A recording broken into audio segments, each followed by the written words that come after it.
En fait, pour comprendre ce qu'est une sous-culture, pensez juste à votre cours de lycée. Vous aviez tout un tas de sous-groupes de jeunes. Dans le coin, là-bas, t'avais les babos sans Sarwell qui écoutent La Rue qui est à nous. Là-bas, les fans de rap, casquette, basket. Plus loin, les métalleux ou les gothiques ou les émos. Enfin, les gens dark, quoi. Et dans la salle d'études, t'avais les geeks qui portaient non ironiquement ce t-shirt. Alors, c'est là où je pense que quand même on a vieilli, parce qu'à mon avis, les cours de lycée, c'est plus du tout comme ça. Oui, mais en même temps, c'est normal, puisque chaque génération développe ses propres sous-cultures. Par exemple, nos boomers, eux, c'était plutôt les hippies, les rockers, les teddy boys, les mods ou les skinheads. Une sous-culture se caractérise par plusieurs critères. Déjà, une certaine marginalité. Comme on l'a dit, il ne s'agit pas de la culture dominante. Mais il y a aussi la rébellion par rapport à cette culture dominante. La culture bourgeoise, légitime, celle des institutions. C'est ce qu'on appelle un style social. Des pratiques, des rituels, des façons de parler propres au groupe. En fonction de votre groupe d'appartenance, les traditions diffèrent.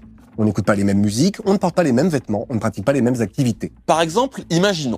Vous fréquentez régulièrement des festivals en plein air pas parfaitement déclarés en préfecture, avec des riffs de guitare généreux que vous aimez écouter près de la scène en consommant toutes sortes de boissons et autres friandises vendues par des auto-entrepreneurs non homologués. Lifestyle qui vous provoque des fringales régulières. D'où votre passion pour les crusters. Bon marché, nourrissant, facile à transporter. Disponibles dans toutes les bonnes grandes surfaces avec leurs petits sachets qui les préservent des éclaboussures de bière et des chutes dans la boue. Ainsi, cette marque s'est peu à peu imposée comme emblématique de l'identité de votre sous-culture, ce qu'on appelle le style plastique. Au-delà de ses seuls aspects pratiques, la marque devient un signe de reconnaissance, une façon d'affirmer son identité et son appartenance à un groupe, à une sous-culture. Par la suite, vous ajouterez à ce style plastique un chapeau, parfait pour vous préserver du soleil quel que soit l'endroit de vos siestes inopinées, une veste militaire à la solidité éprouvée sur le terrain, ainsi qu'une coupe de cheveux nécessitant peu d'entretien. Au final, un lien si étroit se sera opéré entre vous et les crusters que vous finirez peut-être par vous nommer d'après eux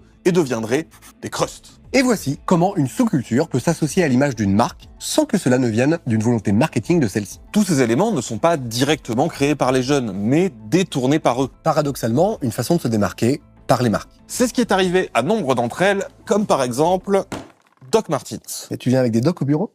T'es pas mon père, ok ?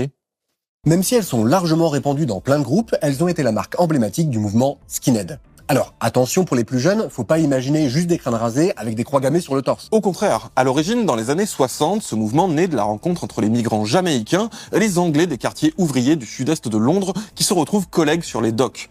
Ce métissage culturel va influencer la jeunesse qui, pour paraître plus adulte et affirmer leur appartenance de classe, en a repris les codes en les accentuant. Ainsi qu'en opposition aux codes d'autres sous-cultures. Par exemple, aux hippies perçus comme une petite bourgeoisie culturelle de petits cons sortis d'école d'art.